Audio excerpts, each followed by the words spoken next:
You're listening to Tripod, the Tricycle Creative podcast, produced for anyone interested in being a better digital and content marketer. Host Ross Erosion is a marketing coach, content creator, and entrepreneur who brings you helpful tips, social media updates, inspiring interviews, and his own unique perspective on how to tell your story and grow your business. So sit back, relax, and let's get pedaling. Matt Murphy is a new friend and creative entrepreneur who I met in 2020. I had no idea that when I met him, he was at the beginning of starting his business. And that's why I invited him on this 2020 Rewind mini-series, because his story is incredibly relatable and something that you can hopefully learn from. You're going to hear from him about leaving the comfort of his prior career. Definitely something I can relate to. How and why he changed the copywriting services that he offers, and how he brought the skills and knowledge from his prior career into his new business venture. Mr. Matt Murphy, welcome. Welcome to Tripod. Thank you. It's good to be here. Is this your first appearance on Tripod? This is. For a lot of people on this 2020 Rewind mini-series, it is their first appearance. Hopefully not their last. So no pressure. We'll see how you do. Well, you came prepared. You're up for the challenge. I have notes. I did live this year. Congrats. I have experience with 2020. Yeah, this dumpster fire of a year. I wanted to do the series to look back, talk to people in my life, both professional and personal, and talk to them about 2020 and some of the good, the bad, the whatnot. Now, this was a big year for you, if I'm not mistaken, because this was a year that you started your business. Am I correct on that? Correct. You so are this is going to be an interesting year. Challenging. I mean, what a year to start a business. Yeah. I think very much so. So why don't we start with that? Talk a little bit, what's your business name, and talk a little bit about what is it that you do?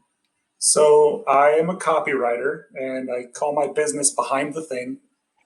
Basically, the idea is with copywriting, excuse me, with copywriting, we're writing words on a screen, but nobody buys those words. They buy the product that those words are promoting. So my words are the thing behind the thing that I'm promoting. So whatever it is that needs to get written, whether that's a landing page or sales emails, postcards, whatever, putting the words that's going to get the user's attention so that they'll pay attention to that product. So that's where Behind the Thing comes from. You're the marketing Shakespeare. Yeah. Because you write all your copy in iambic pentameter, I believe. Is that right? That's your angle? No. Oh. No. It's not? That would be cool. I have been... you talk about niching down. That is way too niche, I think. So I have been experimenting with... So I read something about how the music that you play while you're writing can change like the rhythm of your writing. Interesting. So sometimes I'll listen to the show High Maintenance. Do you know the show High Maintenance? I do not. It's about a guy who sells weed on HBO. Oh, okay. But their soundtrack, so it's a lot of like super chill kind of music. I'll listen to that sometimes when I write, or then other times I'll listen to like 90s hip hop. And what are you listening to when you write for me?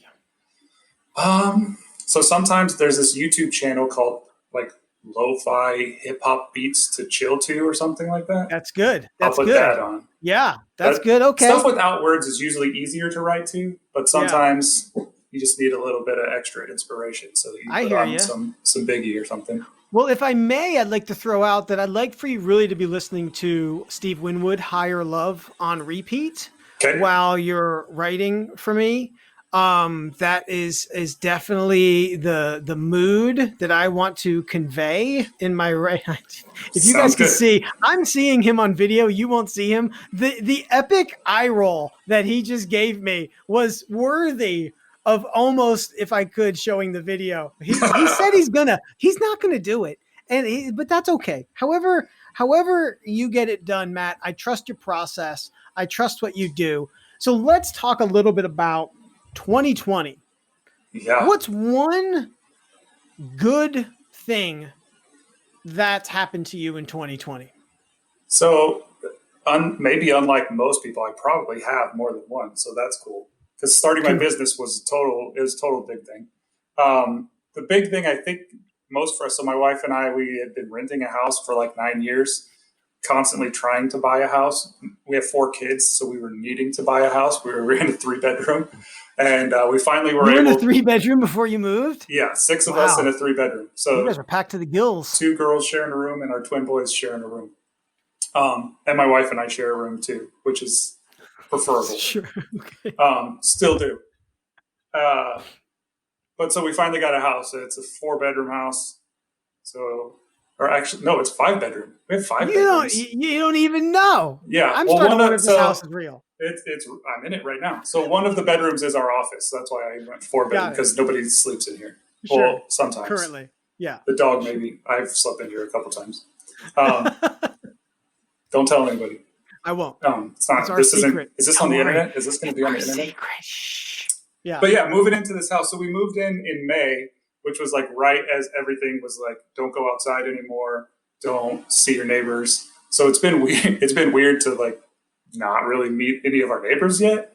But we have a big backyard, and we didn't before. And so if everyone's going to be home, we all have our own spaces. we can emotionally distance in our house. How did that line up with when you started? Like when you started your business? I know whenever you start a business, it's like, it's hard to always nail down like this is the actual date, if you will. But how did that house purchased in May line up with when you kind of dove in to starting your business? So the journey of starting my business is a little bit winding.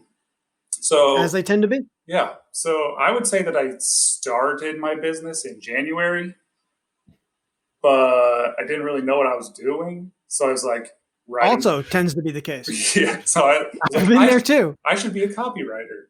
And then I was just like writing blogs for people, which can be copywriting, but it's more content writing. But I didn't know that at the time. And it wasn't what I really wanted to do. And so like over the months I was figuring that out. It was really after we moved that I sort of nailed down, this is what it is that I'm trying to do. I want to help people sell products. I want to help people sell their services and market their services in a very direct way, not in a content, like nurturing type of a marketing way, but like further down the funnel, if you will. Yeah. More like let's make the sale, or let's schedule the call, or whatever it is. Yeah. And so in the last, we'll say 2 months, I've really been diving into that and learning some methods for that and persuasion techniques and the psychology of making sales. And I'm watching a lot of cult documentaries of how you can write and recruit. I got it. I will say this though. I mean, I feel like, so we met through a networking group. I think you joined right around that time when you were just 2 meetings before we were not allowed to meet in person. Okay. Yeah. Okay. So, but I will say this to your credit. I do feel like that you moved off of the stuff, you identified and moved off of the things that you didn't want to do. I would say quicker than most. It took me a lot longer than that. What you're just talking about is maybe a couple months, 3-4 months, something like that. I mean, that's really good. I know it sounds weird that it's like, I very quickly found out that I didn't want to do this, but I think that that's a natural thing that happens when you start your business. I think when most people start their business, they kind of start with a wide net, and they should, make it a little more specific. Yeah. So I was kind of impressed at how quickly you did kind of figure that out, and how much work you have put into trying to figure out that the path that you want to be on. Yeah. Yeah. Well, so we won't go back 3 years when I left my last career and then floundered around for a year and a half, 2 years before I even considered writing as a career. So we need to add a year and a half onto the 3 months. So Yeah. then, okay. We Got won't it. Well, talk then about now that it sounds, wilderness period where I now didn't it have a sounds, clue. now it sounds like it makes sense. Got Yes. it. So what was the biggest, and this can be, I hear like the buying the house thing, that one of the biggest life events anyone can have. So total kudos on that. When we talk about maybe challenges you had this year, what was the biggest challenge that you had this year, whether it's, specifically for the business? I'd be curious, I want to hear about that. So it's kind of two, and they go together.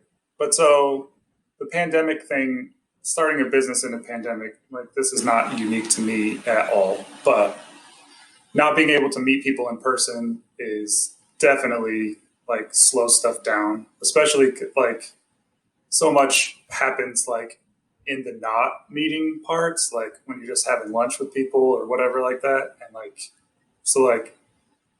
missing that piece has been difficult. But then like I said, I have 4 kids. My wife and I both work full time from home, and all 4 kids are doing virtual school.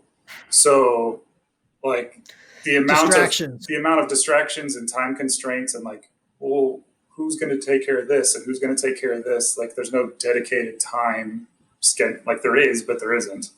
Like everything just like building a routine has been next to impossible. So that's hard. Everything changes all the time. I think the challenge that has been unique to me is this is my second career.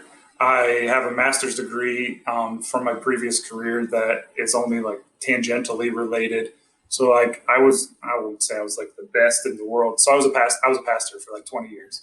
I won't say I was like super awesome at that or anything, but like it was a thing that I knew how to do, came natural. I could eat and breathe. You identified with it, and by Yeah. extension, people identified it with you. Yeah, and still people do.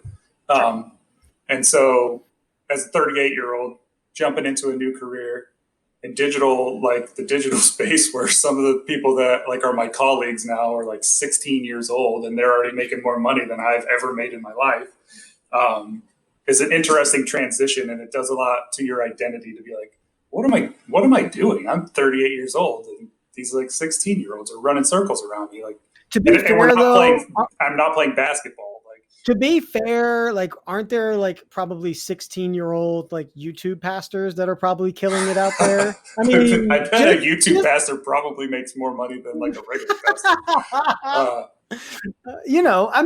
I'm just saying, and I know, even in the time that we've known each other hasn't been, that long. I know that you're not, I can recognize how that would weigh heavy on you, but by no means have I ever got the feeling that holds you down.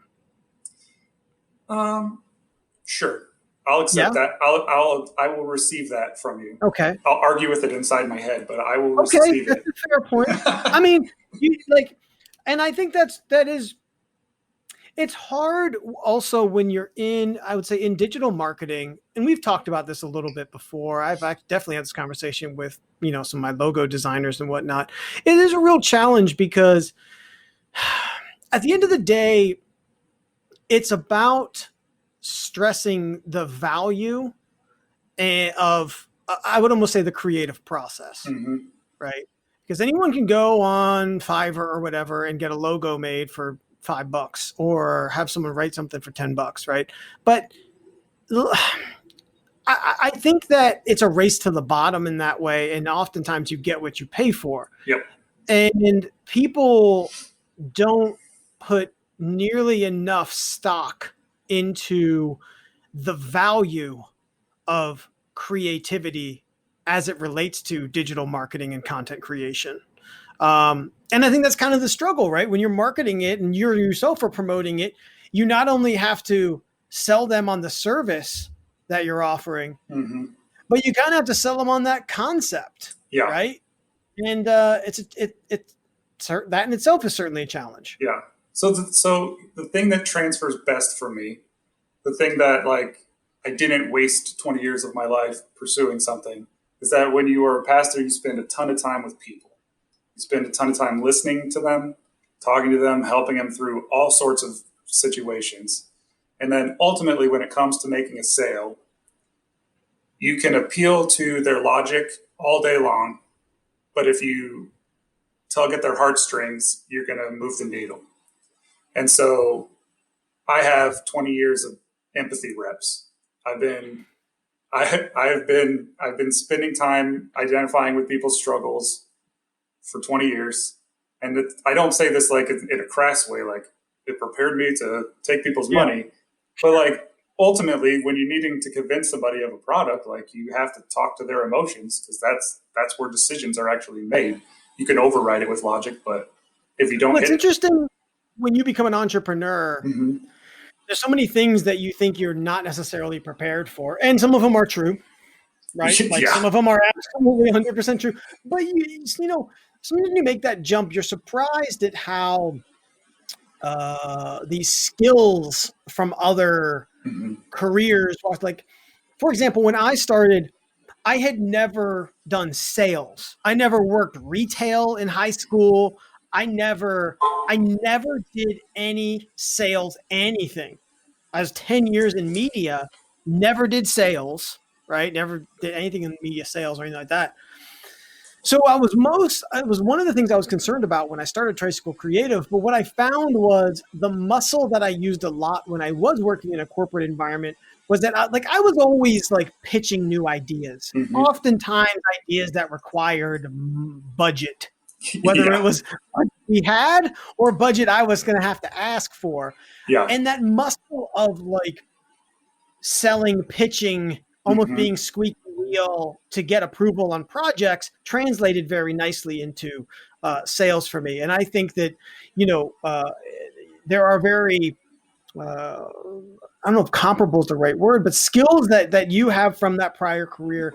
And I would say, I always tell people, like, I don't know how much I fancy myself a marketer as much as just a communicator.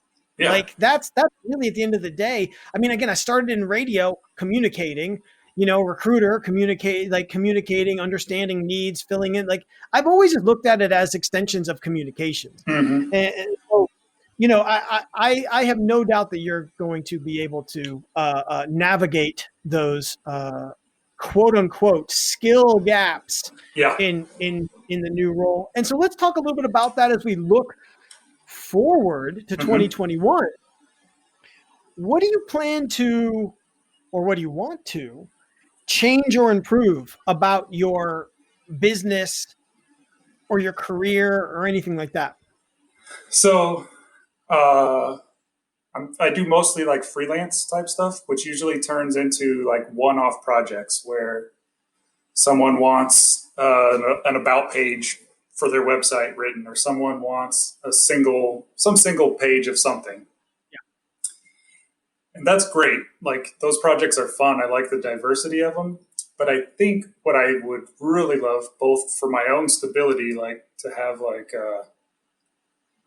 to know what is going to go on from month to month and not constantly be on like the client train, is to get a couple like retainer clients where I'm writing their advertisements, writing their emails, constantly tweaking their website, stuff like that. So I'm working with someone long-term because I think that gets them a better product in the end too, because as the voice develops, I'll know that voice and it won't be a thing where I'm constantly having to do research and stuff. It's their products or my products. And it becomes less stop and go. Yeah. There's some amount of cruise control that you can kind of put in there. For me, but I think that the product of my writing will get better too, because at a certain point, like I become the voice or whatever of a product, and then you can play with it a little bit more. Does that make sense? Of course. I worked on a project recently. It was actually an audio project. My college mentor passed away in July. And I've been working on this tribute project for him. And I did interviews of my college colleagues and things like that. But to put the project together, I actually wrote out everything. and filled in gaps with interview clips when I was writing. And I will say this, I am the worst at writing of all the content creation skills that I have, but more so than any other skill, it is one that you get into a flow, Mm-hmm. and it just takes off. Yeah. Like I've never experienced that even with like video editing or anything like that. Now it takes longer to start. Like it's like a pull start mower, like, oh, come on, like, geez, just come on. Yeah. But once I'm there, I really feel so I totally relate with what you're saying, that, Mm-hmm. it is something where you have the consistency helps. Yeah. And I agree with you. I think that it would. That's not to say that the one-off projects suffer in quality, No. but I would say the quality is elevated with the consistency. Yeah. Yeah. I think the quality goes up. I think the enjoyment can go up, because like no business really wants to be searching for somebody to help them out every time they need help either. Like, yes, especially online, like consistency almost is just as value as the quality of the content. Like if you don't do it every day or every week. So knowing that stuff is taken care of, I think, and then that there's somebody who's like enjoying it and putting themselves into it, I think goes a long way.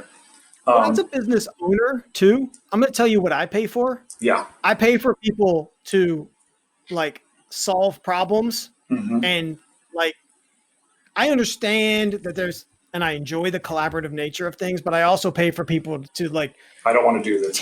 yes, like take this off my plate, and I will pay I say premium. I will pay a premium for you to do it. Yep. And I think smart entrepreneurs, I'm not going to say that you can do that from day one, but as you go, like, your time is the most valuable thing, So it very critical. Well, and even then, so it's the same thing. So there's a ton of businesses that, because they're new, or because they think they can do it themselves, they do a lot of their own writing. And I can't give you statistics. I wanted to give you a statistic, but I won't make one up. But throw out a statistic, and then we'll put a fact check disclaimer in. But there's a ton. We'll say a ton, metric ton of businesses that have all of the pieces in place, but their copy is off just enough. Yeah. That they're not making as many sales as they could, especially like in the e-commerce type stuff, where there's like, they're not driving traffic because their Facebook ad doesn't grab that attention and then push them somewhere. Or I see stuff all the time where they're like, your ad isn't asking me to do anything. Yeah. What am I supposed to do here? Like, and that's the thing. This picture's cool, but yeah. What do you want me to? What next? Yeah. Like, you have to. You have to guide people through that. Yeah. Sometimes it's a little less heavy-handed than other times, depending again on where they may be landing in a funnel or what you're trying to do, that kind of thing, or the process, whatever. Yeah. So my last question is very open-ended, which makes it enjoyable for me. And it is that, do you have any recommendations for people? When I say recommendations, this is literally casting as wide a net as possible. As someone who started their business this year, recommendations. As a writer, are there tools that maybe you use? Some people like apps. Are you watching something that you like, listening to something? I put no, guardrail around the question of what do you recommend? That is very open-ended. What are you asking me to do? So it's too open-ended. I need a CTA. It is. Oh, okay. Just kidding. Yeah. Well, maybe a little bit. Yeah. I'll go business first. So 2 things that help me, but not even necessarily like new or profound. The Hemingway app, which I wish it actually was like an actual app instead of a different website. But if they're listening, that's a website. Yeah, you have to plug everything into the website. But what it does is it analyzes whatever you wrote and says, hey, this sentence is confusing. This sentence is way too long. You're writing it. And it really optimizes for simplicity. Yes. Is its kind of jam. Yes. Which, as you joked earlier about writing in Shakespeare would be a terrible marketer because no one would spend the time to read it. It would cost too much calories to understand what he was talking about, and no one would buy anything. So, like, trying to optimize stuff to like a third or fourth grade reading level for most web copy is what you're doing. And I have no idea what level I read at, but it's certainly not my natural voice to write in that. So I have to run stuff through there, and it's always like a bunch of purple lines that are like, what are you talking about? I love Hemingway too, because Yeah. this will shock you. I also tend to be verbose. So you write like you talk on the radio. I do. I write like I talk, which is a huge problem. Yeah. Well, that's actually how they teach you to do copy, is write how you talk. But yeah, I'm learning that copywriting is actually a different language. So I can't just completely write how I talk because I don't speak copy. Well, I do, but not out of my mouth. Not really. Yeah. So Hemingway, which is Hemingway app. Not really an app, it's a website. Yeah, it's called the Hemingway app. That's what the website is called. Yeah, I do love that too. It's actually, I'm looking at it right now on my bookmark bar. Yeah. So I'm team Hemingway with you on that. Brilliant. Love it. Yep. And then the other thing, so it doesn't feel like it's business, but it is business, is I like to watch documentaries. The last one, I'll just, for recommendation, I watched My Octopus Teacher on Netflix. It's this dude who he was kind of burnt out from doing like documentaries himself, and then he just started like free diving in this reef, and then he found an octopus, and then for like, I don't remember, like 400 days in a row, he went every day and hung out with his octopus, and it's fascinating. Like, he develops this relationship with this octopus. But so the reason that I like to watch documentaries is because it's an element of storytelling that I can then work into my writing as like perspectives I'd never thought of, like ways of sympathizing with the people's emotions, or ways of translating experiences that I don't always have. So it gives me a fuller idea of like what exists outside of my own experience. Like I don't even like swimming, and I've never cuddled with an octopus like this guy does. Was it free diving, or? Yeah, he had like just a snorkel, so he'd come up for air. Like, he was down there for long times, like certainly longer than I could do. But yeah, on that note, maybe you've watched it already. It is also on Netflix, and it's only like 6 episodes or something, but it's called, like, I think, Home Team. So it's another documentary series, but what it is, it dives into really unique sporting, and I'm going to use sporting with quotes here. Sure. Sporting events throughout all over the world that are very unique or exclusive to a specific place, right? And one of them, they actually do talk about free diving. Mm-hmm. And I had no idea I'd always heard the term, but I didn't know what it meant. And I watched that episode, and it was crazy. Yeah. Crazy what and how they do it. So that might be something for you to enjoy. So I'm sure. So what else? My Octopus Teacher. Yeah. Is there anything else on the personal, professional, any other recommendations that pop into your brain? The thing behind the thing behind the thing. Yeah. So I like, right now when I watch TV, so aside from documentaries, I watch like the trashiest, worthless TV possible because I don't want to think about it. My family watches every episode of Big Brother. So I don't know if you've ever seen that or not. It's a reality show. It's on 3 times a week. Trash TV. I've never actually seen Big Brother. It's they lock like 18 people in a house and videotape them all day long, and they fight and vote people out. It's like Survivor inside of a house. It's like extra trashy Real World. Yeah. There's nothing to it. There's a competition element. You get to see people fight and like throw cereal at each other, and it's. Why do they keep putting cereal in those homes? They just know it's going to get thrown, and they learn. Yeah, I watched 2 movies I watched this summer. I took notes. If you couldn't tell, I took notes so that I would have a whole list ready. I want you to come prepared. Lovebirds. Lovebird. Kumail Nanjiani and Issa Rae. Okay. Great. Okay. Strange, as you would expect. Right. It's funny. I love Strange. And Palm Springs with Andy Samberg. It's on Hulu. Okay. Fantastic. I enjoy. Is it Andy Samberg who's in Brooklyn Nine-Nine? Yes. I love him in that, but honestly, I don't think I've ever seen any of his movies. I He can't. was in one where it Hot was a Rod. race. You've seen Hot Rod. Is it worth? Should I check that out? You haven't seen that? No. Okay. Add to my list of recommendations. For me, this is now Rod. just a show No, of for list that's everyone. I'll go watch it again. all right, you're going all in. I like that. I like a man. I like that movie. Good. Okay. Palm Springs, though. Palm Springs. Yes. Is that would you classify that as a feel good, as a comedy, or a rom-com? Yes. All of them. You said Yep. yes to all of them. You could throw sci-fi in there too. Whoa. Yeah.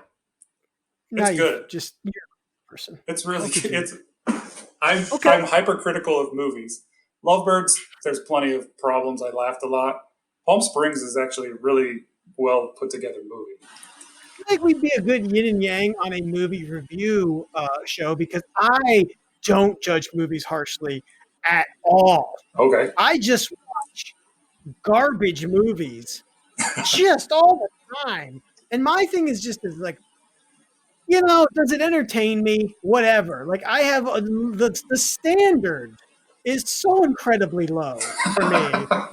It's just like, I'll give you a little insight into my world real quick.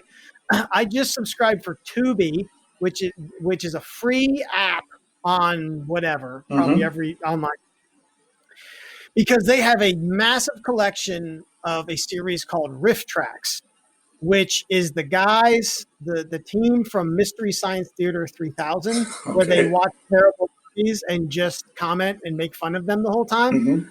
I watch that all day while I'm working. It's usually on in the background. So just you watch other people watching movies all day? I watch other people watching bad movies just all day long while I'm working. That's usually what's going on in the background. So just a little insight, a little peek behind the curtain, Wizard of Oz, of what's going on over here at Tricycle Creative in the compound. Interesting. If you will. So interesting. Do you want a book? Yes. Give me a book. Psycho-Cybernetics. Now that sounds like sci-fi and something that would be up my alley. Not at all. It is like it's like the book that all the self-help gurus iterate on. So Psycho-Cybernetics. Okay. It's basically about how to train your brain. I have anxiety sometimes. I've struggled with depression. And so there's a lot of exercise in it that's mostly so like a lot of times you go, I'm going to summarize it for you. Bonus points for your podcast listeners. A lot of times when you think about things, when you train your brain, you're like constantly going back to negative memories from the past. And that's not necessarily positive for you because then it puts you in that frame of mind. But so you watch whatever Stephen Curry play basketball, and before he goes out there, he's visualizing making 3-pointers. And I remember making these 3-pointers. And so the book kind of goes into the idea of like, if you would spend more time focusing on the times you've been successful in the past than the times you've been a failure, you're going to make that the natural path. It's like, I love this recommendation. Yes. I'm going to read it. It's so good. I love it. I listened to it on audiobook. Yeah. So, because it takes the audio thing. I feel like maybe I should, but I don't. That's what I do when I mow the yard.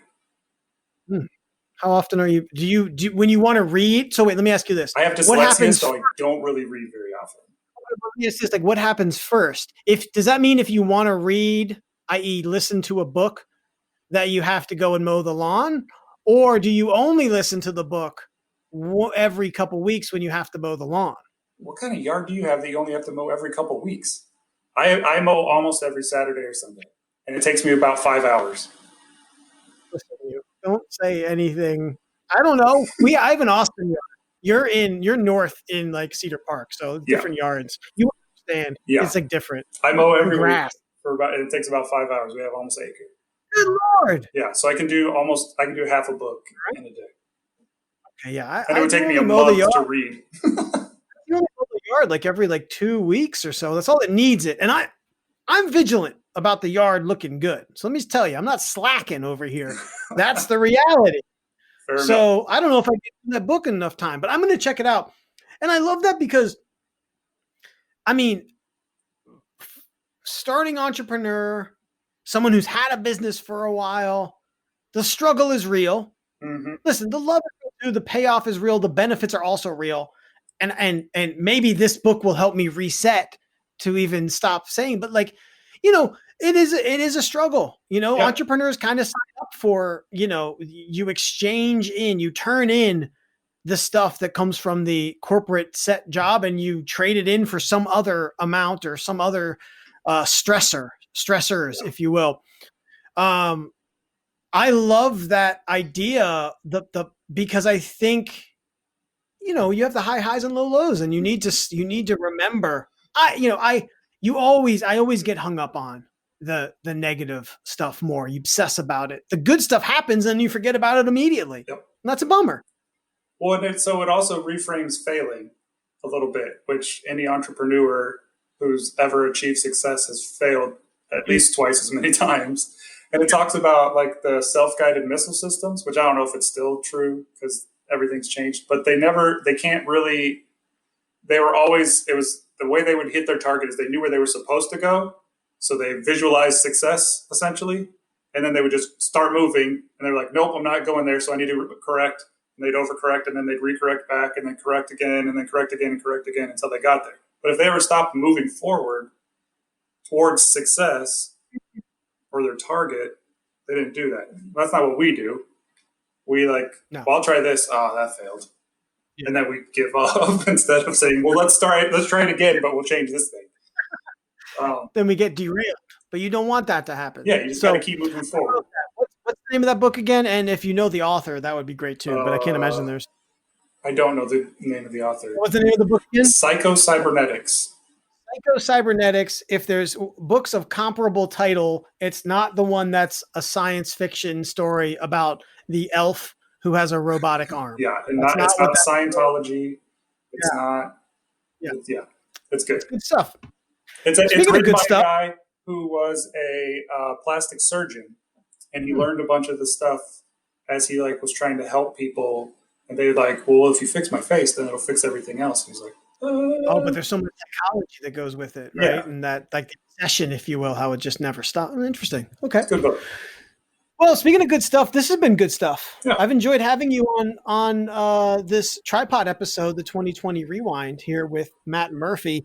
Matt, why don't you, before we bounce on out of here, can people find you? I know this is still very early on, so not to guilt you about it, but how would someone find you? So there is a website that's behindthething.com, and you can go there, and maybe this will push me to actually put some good stuff up there. There's a landing page, and it'll ask for your email, but that's all that's there right now. Okay. But listen, people on baby steps. Matt Murphy on Facebook. There's a guy that has a really big beard in the profile picture. The bearded one. That's me. You can find me there. I'll respond to contacts there. Yep, it exists. I don't want a ring endorsement. I don't for go his there LinkedIn very often. Please go and connect with him on LinkedIn, just again to shame him in his profile. Sure, do that. Yeah. Well, Matt, I wish you the best for 2021. I'm hoping I'll be there along for the ride at certain points. Really excited for again, I feel like I have kind of been here from the beginning. So when we first met was when you first kind of started off after that year and a half of waffling that I don't know about, so I can't speak to. Thanks for taking the time and joining me on Tripod. Glad to be here. Can't wait to come back. Thanks for listening to Tripod. Be sure to subscribe and rate the show on Apple Podcasts, Google Podcasts, Spotify, Pandora, Stitcher, or wherever you listen. Show notes can be found at tripodpodcast.com. Connect with Tricycle Creative on social media at Hello Tricycle and learn more about how we can help you with your marketing at tricycle-creative.com.